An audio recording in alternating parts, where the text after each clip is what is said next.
जनपद बिजनौर के नगीना में सुहेल देव भारतीय समाज पार्टी के राष्ट्रीय अध्यक्ष और कैबिनेट मंत्री ओम प्रकाश राजभर ने भाजपा संगठन मंत्री धर्मपाल सिंह के गांव हूर नगला का दौरा किया। उन्होंने धर्मपाल सिंह की स्वर्गीय माता भाग्यवती देवी को श्रद्धांजलि अर्पित की। प्रशासन ने नेताओं के आगमन को देखते हुए सुरक्षा के पुख्ता इंतजाम किए थे। बिजनौर से नीरज कुमार की रिपोर्ट।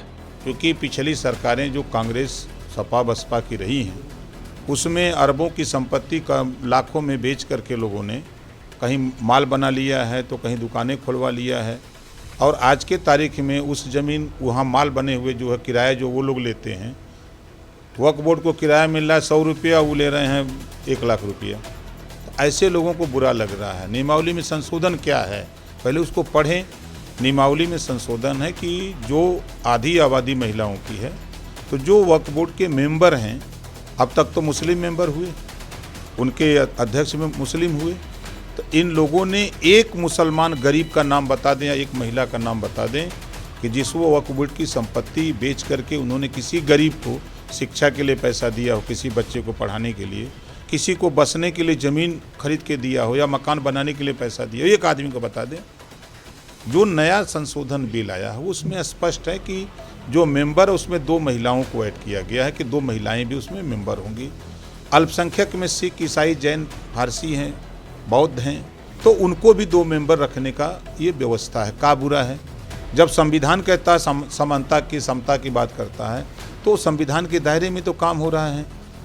दूसरी चीज़ संशोधन हो रहा है कि वक्फ बोर्ड की, जैसे हम लोग यहाँ खड़े हैं, वक्फ बोर्ड के मेंबर आके इसको देखें और कहें ये हमारी संपत्ति है, वो जाकर के वक्फ ट्रिब्यूनल कोर्ट में दाखिल कर दें कि ये हमारी संपत्ति खाली कराइए। तो अब वक्फ बोर्ड का जो निर्णय हो गया वही सर्वमान्य हो जाता है। सरकार कह रही है कि जब लोग वक्फ बोर्ड की संपत्ति का जो फैसला हो वक्फ बोर्ड नियमावली से, तो उस फैसले को lower court, high court, supreme court चुनौती आदमी जाके दे सकता है। तो कौन सी बुरी बात है? बुरा उनको लग रहा है जो मुसलमानों का हक लूट रहे हैं। 1000 करोड़ रुपया सरकार वर्तमान में मुसलमानों के बच्चों को पढ़ाने के लिए पैसा दे रही है, अध्यापकों को तनख्वाह दे रही है, बाबू को तनख्वाह दे रही है, चपरासी को तनख्वाह दे रही है। लंबे समय से व्यवस्था, ये कोई मेरी सरकार नहीं कर रही है, ये लंबे समय से व्यवस्था है। लेकिन आप सोचिए मदरसे वाले क्या कर रहे हैं, आप खुद ज़रा पता करिए।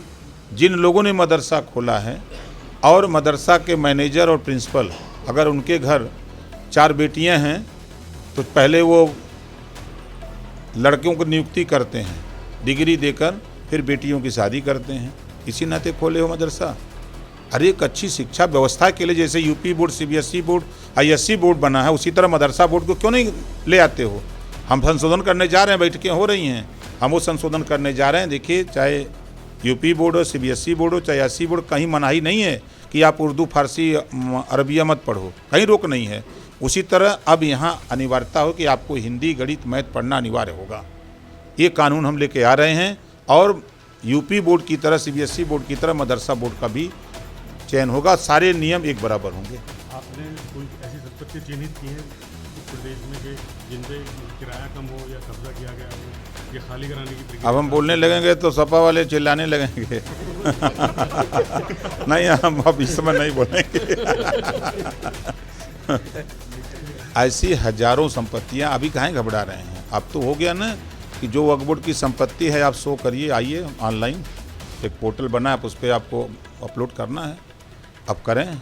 इसी नाते हो रहा है कि लोग बताने लगेंगे कि ये माल किसका है।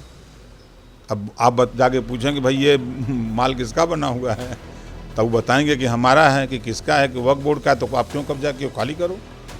50 रुपया किराया आज के तारीख में, जिस मार्केट में आज के रेट में, जहाँ किराया 10,000 रुपया मकान का है, अभी उसका किराया 50 रुपये में किराया है।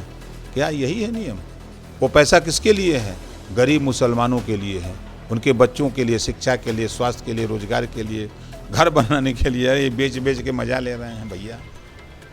2027 में चुनाव होंगे स्टेट में, अभी से आपके ऊपर निगाह की जा रही है हर तरफ से कि 27 में आप कहाँ जाने वाले हैं? कहाँ जाने वाले हैं? एनडीए में हैं, एनडीए में हैं। देखिए एक बात बता दें, जो सपना सपा, कांग्रेस, बसपा के लोग देख रहे हैं, उनका सपना साकार नहीं होगा, इस नाते साकार नहीं होगा। हम तो बार बार कहते हैं कि देखो 4 बार समाजवादी पार्टी की सरकार, 4 बार बहुजन समाज पार्टी की सरकार, 60 साल लगातार कांग्रेस की सरकार मुसलमान भाइयों ने बनाया। ये तीनों लोग मिलकर के ऐलान करें, जैसे समाजवादी पार्टी वो साइकिल चलाते हैं, अब पीछे मुसलमान बैठता है तो उसका चूतर दर्द कर रहा है। 4 बार हो गया ना, लंबा समय हो गया। तो एक बार समाजवादी पार्टी के लोग पीछे कैरियर पर बैठे हैं और इनको दे दें चलाने के लिए कि भाई अब तुम चलाओ, हम बैठेंगे पीछे, तब ना मालूम कैसा दर्द होता है। सरकार एक बार 27 में सरकार बनाने का सपना देख रहे हैं, तो अभी से ऐलान करें कि 27 में हमारी सरकार बनेगी तो मुसलमान को हम मुख्यमंत्री बनाएंगे। करें ऐलान, अगर दम है तो। खाली उठवा लेंगे या कांग्रेस बसपा सपा वाले हम तो मान लेते हैं कि भाजपा वाले दुश्मन हैं। यही नफरत सिखाए हैं कांग्रेस सपा बसपा के लोग। लेकिन नफरत जिसको बताते हैं, उन्होंने पहली बार आज़ादी के बाद एनडीए सरकार में 51 बच्चे मुसलमानों के आईएएस पास हुए हैं, पहली बार। आज चाहे डर से चाहे भय से बच्चे शिक्षा की तरफ जा रहे हैं। आज वो मेडिकल लाइन में जा रहे हैं, इंजीनियरिंग में जा रहे हैं, आज आईएएस पीसीएस की तैयारी करके वहाँ पहुँच रहे हैं। ये एनडीए गठबंधन में हो रहा है। ये झूठ बोलने वाले लोग हैं। आप देखिए 2 साल पहले इन लोगों ने कहा कि जब एनआरसी और सीए आया तो इन लोगों ने कहा कि अब मुसलमानों को देश से निकालने का कानून आ गया। खूब चिल्लाया इन लोगों ने और शाहीन बाग खूब चर्चा में रहा और कानून लागू हो गया। पूरे देश में एक मुसलमान बता दीजिए किसी को निकाला गया हो देश से? बाबा साहब डॉक्टर अम्बेडकर जी का संविधान है, जिनका नाम मतदाता सूची में दर्ज है, जो यहाँ भारत का नागरिक है, उसको देश से कोई नहीं निकाल सकता। ये झूठ बोलने वाले लोग बिना वजह चिल्लाते हैं।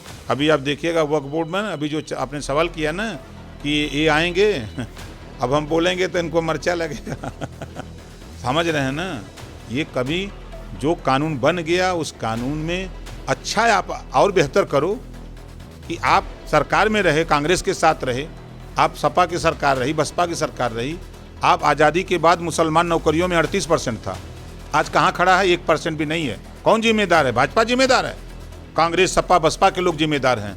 ये उनको हक नहीं देना चाहते, उनको नफरत खाली देते हैं कि तुम नफरत में जियो, भाजपा हराओ, वोट खाली दो।